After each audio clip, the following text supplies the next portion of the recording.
philosopher John Locke, come up with that concept that we're a blank slate and life tends to write its chapters on the pages of our heart. And I kind of believe that. And so these experiences, I saw how they really shaped these men and their behavior. And I just had a lot of empathy for them and wanted them to find healing through really tapping into their own curiosity, courage, and compassion for themselves. Welcome to the Crucible Project podcast. The Crucible Project is a nonprofit organization committed to creating a world of men and women who live with integrity, grace, and courage, helping them to fulfill their God-given purpose. This podcast will discuss important and sometimes difficult topics while delivering practical life applications with men and women who are currently practicing this work. We are igniting Christ-like change in men and women through experiences of radical honesty and grace. Welcome to the Crucible Project podcast. This is Roy Woon, Executive Director. I want to tell you, do not listen to this unless you're mature, or this is as explicit adult content in it. We are talking today about sexual addiction and sexual abuse in ways that the church usually does not talk about it. And do not have your audio on if there's young ears around. This is for mature audiences only. Now, into the studio with Andy Spell. Well, hello, everyone, and welcome to the Crucible Project podcast. My name is Andy Spell, and I will be your host today. I'm very excited to have Doug Carpenter with us. He is an author. He has written several books.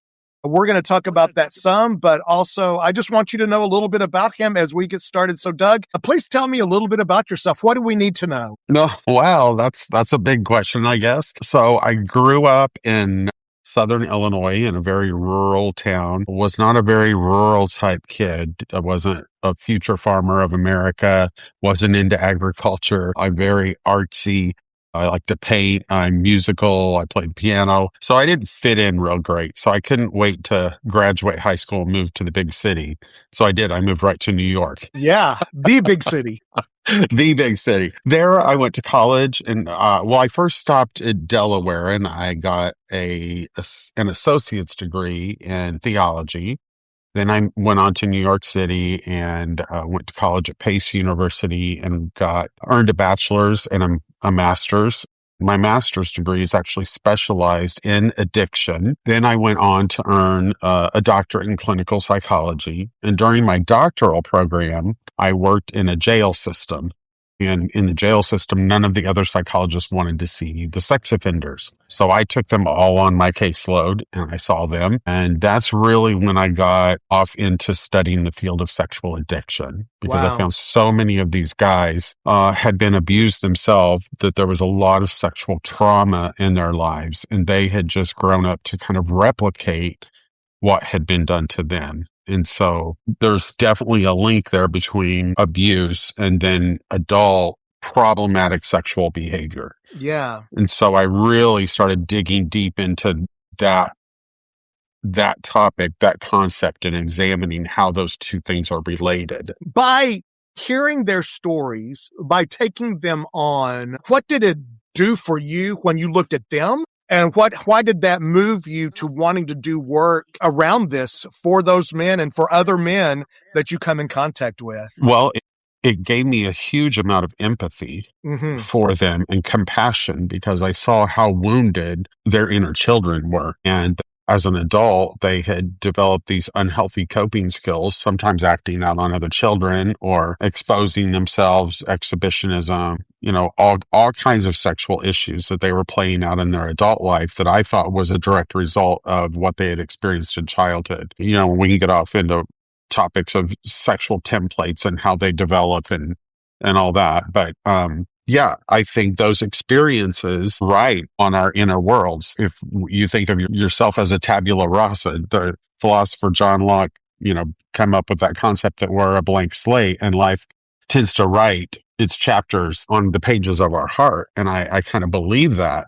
And so these experiences, I saw how they really shaped these men and their behavior. And I just had a lot of empathy for them and wanted them to find healing through really tapping into their own curiosity, courage, and compassion for themselves. And then if you can transfer that compassion toward others, the rate of recidivism, the rate of them to likely repeat their crime drastically decreases. Man, that's awesome. So one of the things I love about the Crucible Project, and if anybody goes on one of our initial weekends or our second level weekends, is we get to step in and look at that inner child and the wounds that we carry, the wounds that have brought us pain and all kinds of things. And so I'm wondering if you would tell us a little bit about, I know that you did an initial weekend, and here you are, you've done all kinds of work in your life, but you went on a weekend, and why,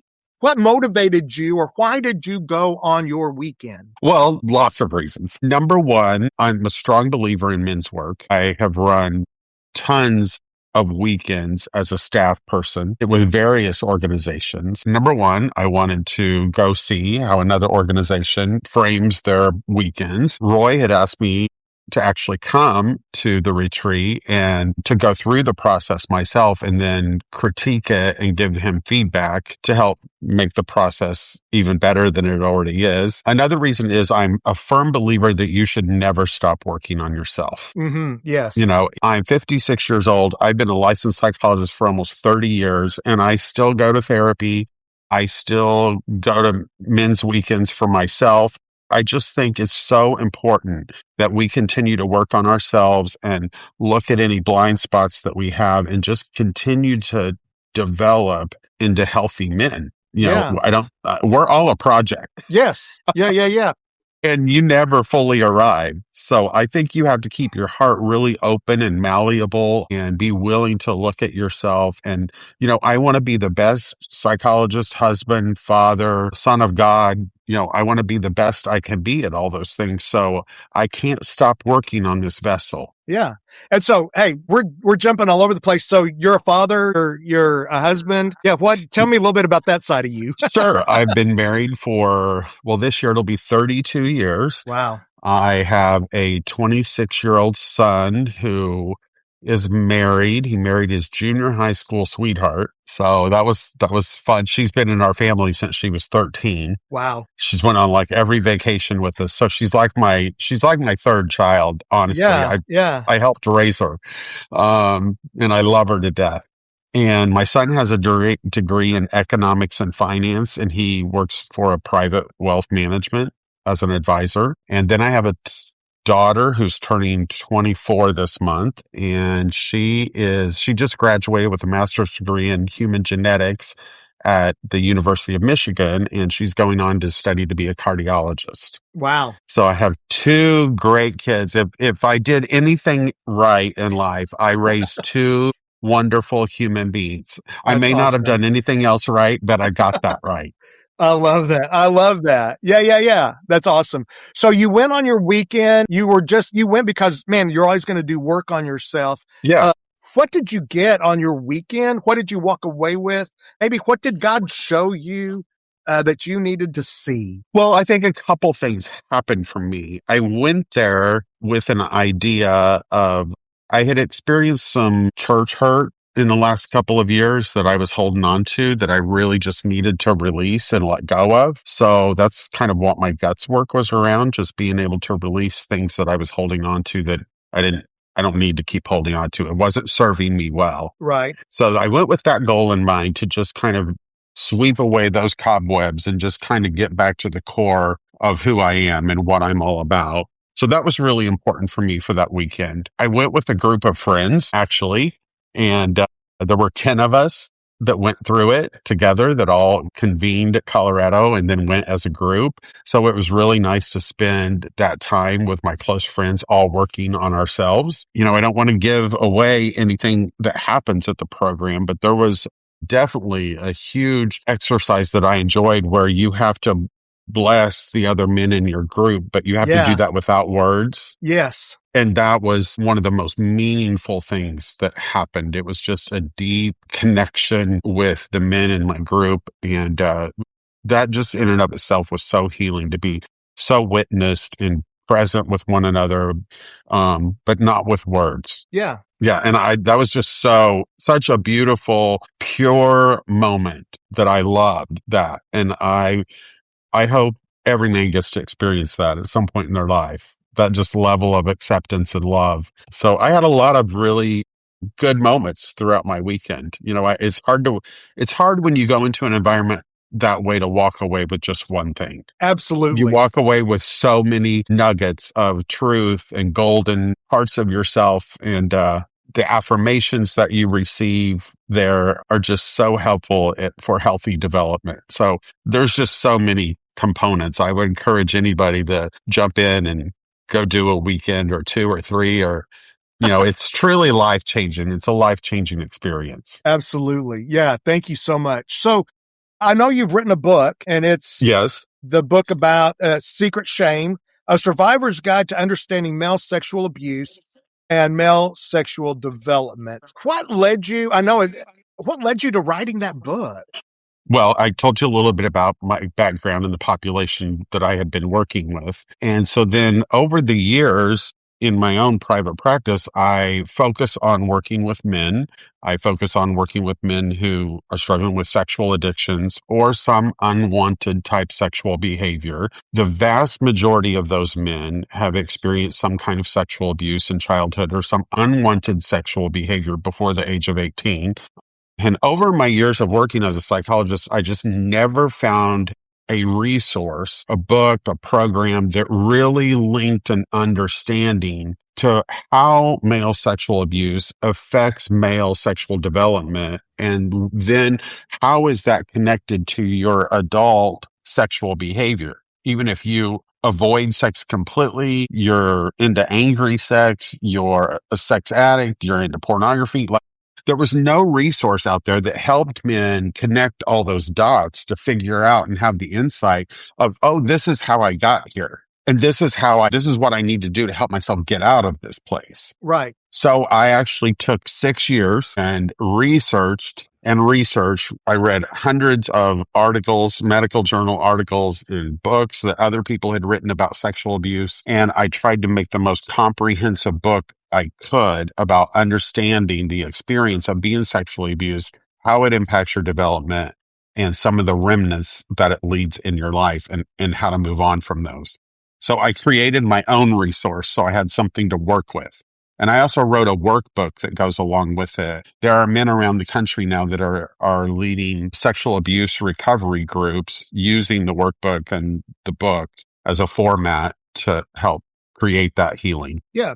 So what do you find are some of the biggest roadblocks for men stepping into getting help with the sexual abuse or just sexual issues? Well, number one, shame. It's shame. It's shame that I have this problem, shame that I was abused. So that would be the number one. I would say number one is shame. Number two is I think so many men out there don't even recognize their experience as abuse. Okay. And here's why. A couple of things. The vast majority of people who sexually abuse us is somebody that's really close to us. They know us. We have a loving relationship with them. We have a trusted relationship with them. Perpetrators are very sly. They know how to manipulate you. They know how to make you feel like the situation was your fault or that you were a contributor to it, that you wanted this. So number one, shame. Number two, that you don't recognize you've been sexually abused because that person psychologically manipulated you. Mm-hmm. And then number three would be a concept that I call body betrayal. And that is, as men, we have external genitalia and we respond to touch, any kind of stimulation, we respond pretty quickly to. Absolutely. And your body doesn't know the difference between abuse touch and intimacy touch. It just responds to stimulation. So many men tell themselves, well, I must have wanted that. I got an erection. I ejaculated.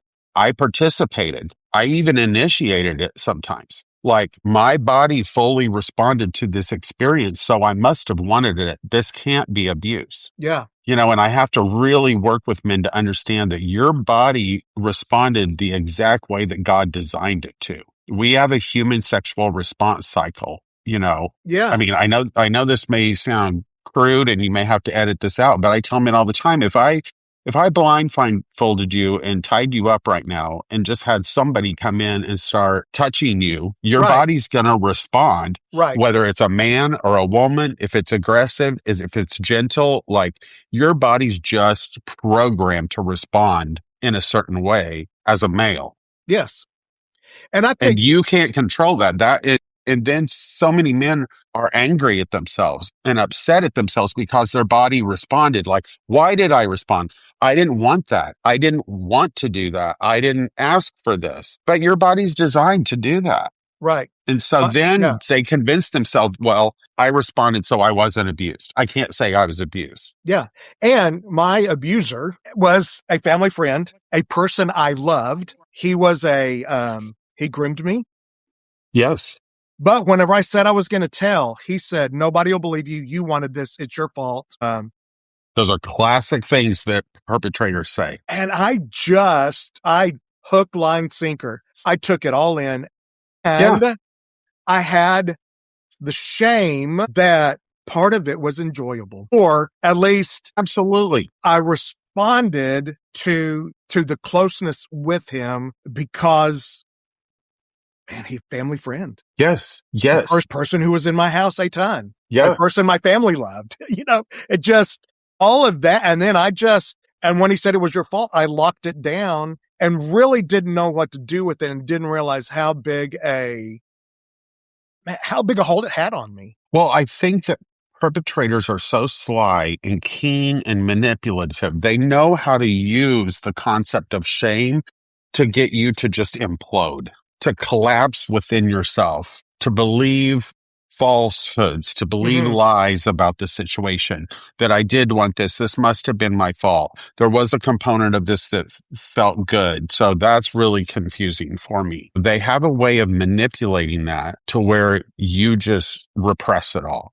or you shut down and you won't talk about it. And actually all the research out there, there's some research to support that men don't tell about their abuse for an average of 25 years. We tend to set on it for an average of 25 years before we finally disclose and tell someone. And usually that's because we've gotten into some other mental health crisis, and that just happens to come out while I'm seeing a counselor or in a group, or I've gotten myself in trouble with the law, and now I'm sitting before a social worker who starts digging into my past. It usually comes out, or I've turned into an alcoholic or a drug addiction, or I have a pornography addiction and I've been discovered. And it's not until you start digging into the origin that then the sexual abuse comes out. Yeah. And one of the things that I had, Doug, is I went to a guy and this was the 70s. So I get it. Yeah. And I talked to somebody when I was 17, and this guy was so empathetic as I told him. But then he looked at me and he said, man, I would never tell anybody else that. I hurt you. He said, I hurt you. Man, I'm sorry that happened. Man, I wouldn't tell anybody else. And I think what he was doing was trying to protect me from shame, protect me from being judged. And then I had some shame around later on in life. Man, I wish I would have said something because I wonder who else had this happen to them. And if I would have said something, could I protect? It was just this shame cycle that, man, I spiraled. Well, there's some research that shows that a perpetrator can have up to 60 victims before they ever get caught. So naturally it would be good for boys and teenagers to speak up, but we're often told, just like you were told, you won't be believed. We'll blame this on you. People will think it's your fault.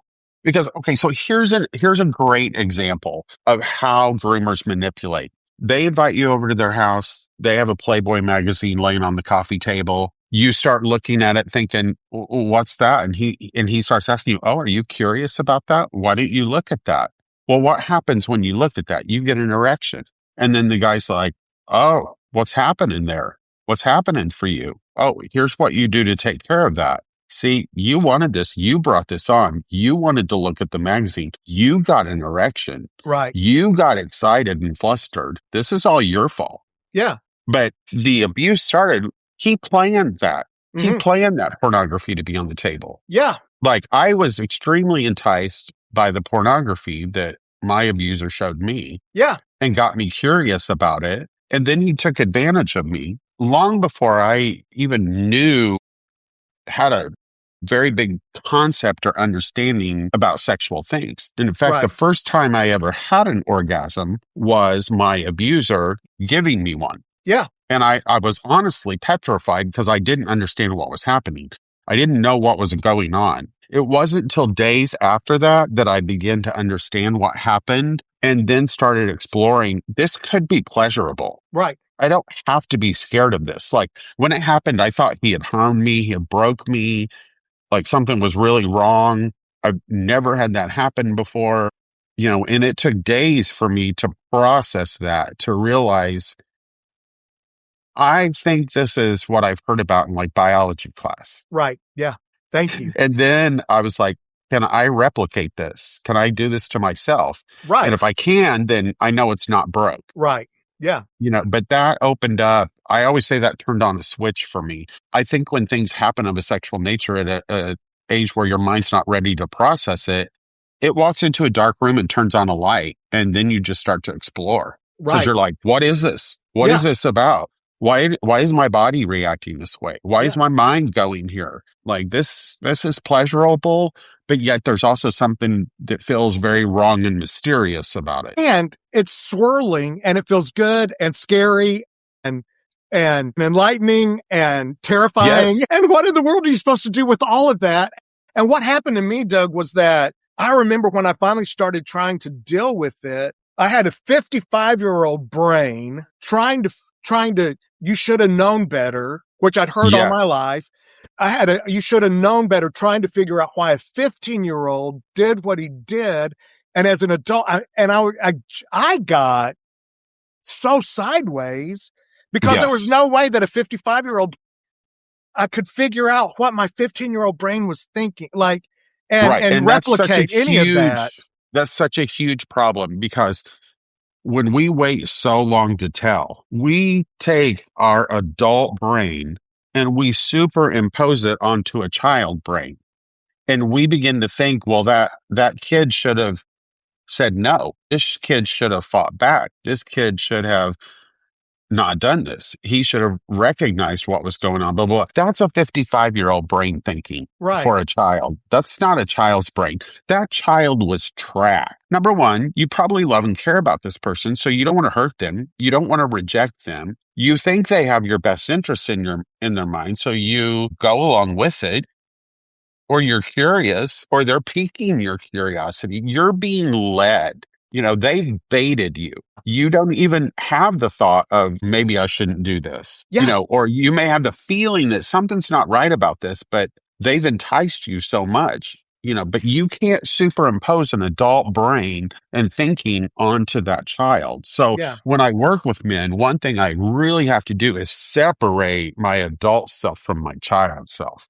And let's really look at this child and nurture him and listen to him and take care of him at the age that he was. Right. And for me, it was a 1.5-year process. And it started with Playboy, then Penthouse, and then it escalated to videos. I mean, what was wrong was here I am, a child who was going to church and loved Jesus, and part of me knew it was wrong, but he was saying it wasn't wrong. It was part of development. And so I would leave feeling dirty because I'd looked at stuff that we shouldn't have. But then I couldn't wait to go back to his house to look at the things that I shouldn't be looking at. And then he added in alcohol on top of that. And then there was tobacco use. And it was like, they just poison you drip by drip. Yeah. They put in an IV and they just slowly turn it on. Yeah.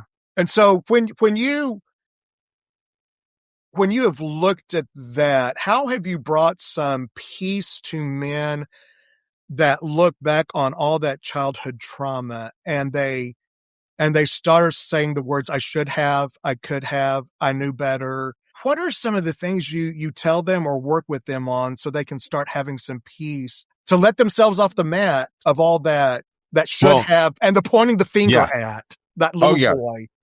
Yeah, there's so many pieces that you have to go through there. One of the major things I do start with is the understanding the concept of body betrayal, that your body was just responding and your mind was just responding the way you should respond in puberty to sexual things, with curiosity, with, it's just normal. It's a normal part of the process. Your body's going to respond that way. Your body didn't do anything wrong. Just because your body responded in that way, we want to attach meaning to that versus that it's just stimulus and response. We want to attach, well, am I gay?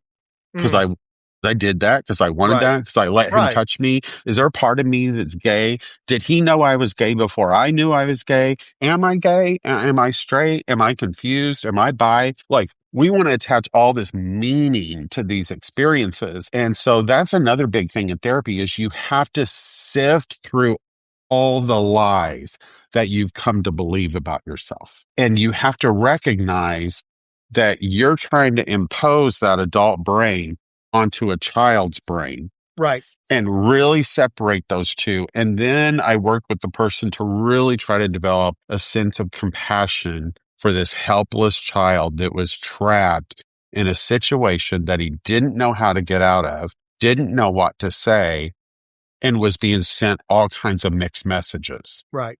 Causing him to just have a tornado of emotion. Right. And it takes a long time to pick all that apart.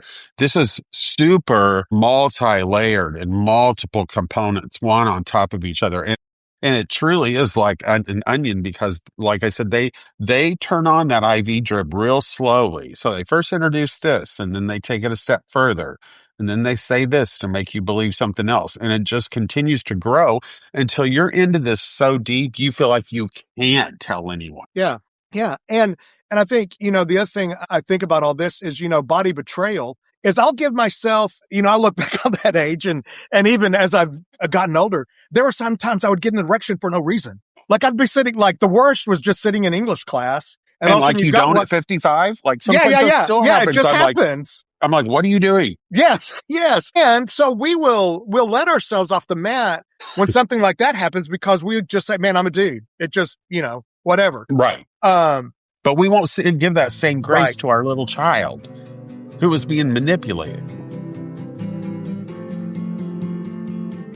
For more information about our weekends, please go to thecrucibleproject.org. Or if you're ready to get started on your transformational journey right now, you can connect with one of our Crucible certified coaches for a free 30-minute session at thecrucibleproject.org/coaching. That's thecrucibleproject.org/coaching. If you like what you heard, connect with us on Facebook, Instagram, and Twitter. Rate and review wherever you are listening. And don't forget to subscribe on your preferred podcast platform. Thank you for listening.